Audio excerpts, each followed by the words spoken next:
Olá, bem-vindos a mais um módulo do curso Programação para Dispositivos Móveis do programa Prodigy. Este curso é da responsabilidade do ISEL, IPL e é lecionado por mim, Paulo Pereira. Neste módulo vamos iniciar o estudo da Framework Compose, também conhecida por Jetpack Compose. O que é a Framework Jetpack Compose? É uma framework usada para criar interfaces gráficas com o utilizador. É composta por uma extensão ao compilador de Kotlin, um conjunto de bibliotecas e um conjunto de serviços de runtime acrescentados aos já existentes. Quais são então as principais características do modelo de programação Jetpack Compose? Os componentes são definidos à custa de uma Domain Specific Language, uma DSL. Usamos uma abordagem declarativa, onde descrevemos o componente à custa da composição de outros e valorizando a imutabilidade. Isto é um contraste muito evidente com a abordagem clássica Object-Oriented, como por exemplo usada na hierarquia de views Android. Nessa abordagem, o programador é responsável por criar os objetos que constituem a UI. Esses objetos são depois responsáveis por produzir a sua materialização visual em função do seu estado, que vai mudando. Vejamos um exemplo para ajudar a clarificar. No exemplo temos a definição do Composable Greeting. Este Composable é definido à custa da função Greeting, que tem a anotação Composable. Esta função recebe como parâmetro uma string, name, e um modificador, modifier, cujo propósito é condicionar a forma como o Composable se irá manifestar no ecrã e que veremos com mais detalhe adiante. O exemplo que aqui vemos é um Composable constituído por outros dois Composables, já fornecidos pela biblioteca, designadamente Box e Text. A UI resultante é apresentada à direita. Olhando para o modelo de programação de uma forma simplificada, temos que uma função Composable transforma dados numa descrição da UI. Essa descrição designa-se de composição e está condicionada pelos dados, ou seja, sempre que esses dados mudarem, a composição é recriada. Este processo designa-se recomposição e é realizado de forma automática. O que são então, com um pouco mais de detalhe, estas funções Composable que transformam dados nas interfaces gráficas que lhes correspondem? Ora, os Composables descrevem a UI pretendida em termos de estrutura, de aspecto e sensibilidade aos inputs do utilizador, ou seja, a estrutura acerca de que elementos é que constituem a UI, qual é que é o aspecto que tem, por exemplo, as cores, as fontes, etc., e quais é que são as áreas do ecrã que estão sensíveis a inputs do utilizador. Olhemos agora para um Composable elementar, no caso, uma versão simplificada do Composable Greeting de há pouco. Este Composable, recebido a string name, apresenta uma caixa de texto com a saudação usando esse valor. Em baixo, temos o Composable que usamos para fazer a preview do Composable acima. Isto é, deste modo temos a oportunidade de, em tempo de desenvolvimento e de forma ágil, observar o resultado da apresentação da UI descrita pelo Composable Greeting. É este o significado da anotação preview ali apresentada. Ao olharmos para a imagem que temos à direita, no slide, constatamos que o texto está a ser apresentado em sobreposição com o que está no topo superior esquerdo, no caso, as horas apresentadas no dispositivo. O que podemos fazer para condicionar a forma como este Composable se manifesta no ecrã, em particular, para que não esteja sobreposto com as horas do dispositivo? Bom, podemos aplicar modificadores. O que é que são os modificadores? São um conjunto de parametrizações do Composable que são aplicadas de forma cumulativa e que modificam a manifestação visual do componente no ecrã.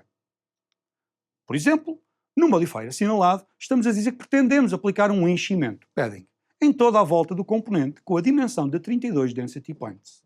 Density point é uma unidade de dimensão independente da resolução. O que é que isto faz? Bom, isto faz com que exista uma distância de 32 dps entre a periferia do componente e o seu conteúdo. É por esta razão que agora a saudação já não aparece sobreposta com as horas do dispositivo.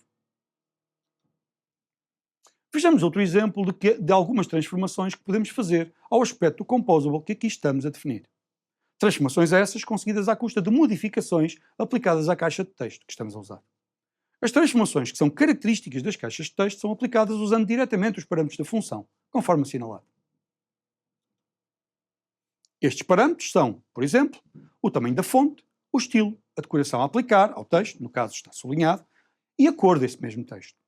Esta é a abordagem habitual. As modificações mais relevantes para o Composable em causa são passadas na forma de parâmetros da função. Alguns deles são passíveis de serem reunidos em parâmetros que servem precisamente para agregar os vários valores. No caso, conforme assinalado, o parâmetro style recebe o agregado do tipo textStyle com os valores que estávamos anteriormente a passar individualmente. Portanto, aquilo que tínhamos antes na forma de vários parâmetros avulsos estão agora todos reunidos num único parâmetro. Também é uma abordagem habitual no desenho das assinaturas de funções composable. Dando aqui mais um pequeno toque ao aspecto do composable em causa, usando desta feita modificadores, aplicamos uma cor de fundo, usando o modificador background ali assinalado.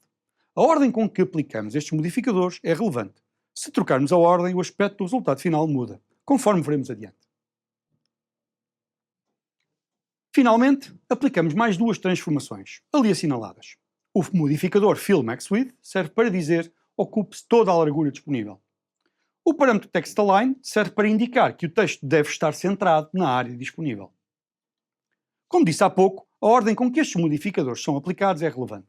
No que assinalei a 1, estamos a dizer que primeiro aplique-se o enchimento de 32dp e de seguida aplique-se a cor de fundo indicada. O resultado é o que é observado à direita. A cor de fundo é aplicada ao conteúdo após o enchimento. Portanto, a cor de fundo não é aplicada a toda a área disponível para o componente, mas apenas à área que resta depois de aplicado o enchimento. Vejamos agora o que é que acontece quando esta ordem é trocada. Assim. Primeiro aplica-se a cor de fundo e só depois o enchimento. Repare-se que desta feita a cor de fundo é aplicada a toda a área disponível para o componente, conforme se pode observar na imagem à direita. Só em jeito de demonstração daquilo que se pode fazer, temos aqui um conjunto de modificações aplicadas ao composable para que ele tenha uma dupla fronteira, a vermelho e branco, o fundo também é vermelho, a cor de texto a branco, etc. Isto serve apenas como exemplo de algumas das possibilidades. Finalmente, e simplificando, temos então este exemplo de composable. Uma função composable, greeting, que dado um nome apresenta no ecrã uma saudação usando esse nome. Como se pode observar, especificamos o conjunto de características para a materialização visual deste composable, nomeadamente cor de fundo do texto, espaçamento entre a fronteira e o conteúdo, a área a ocupar, especificamente toda a disponível, entre outras. Especificamos, portanto, o conjunto de características visuais do componente. Para além disso, manifestamos também a nossa intenção que toda a área da caixa de texto que usamos esteja sensível a input do utilizador. Expressámo-lo através daquele clickable ali assinalado, que indica que toda a caixa de texto é clicável e, portanto, está sensível ao input do utilizador.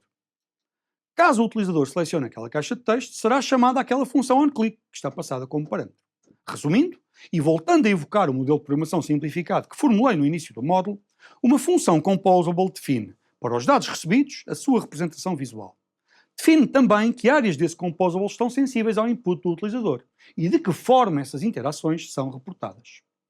Deixo-vos agora aqui um conjunto de links para catálogos online que servem, sobretudo, o propósito de elencar que composables estão disponíveis. São muitos e variados, uns mais simples que outros. Com eles poderemos construir UIs para as nossas aplicações. Nos próximos módulos irei mostrar-vos mais alguns. E termino. Espero que este módulo tenha ajudado a compreender os princípios elementares da construção de interfaces com o utilizador usando a framework Jetpack Compose. Até à próxima.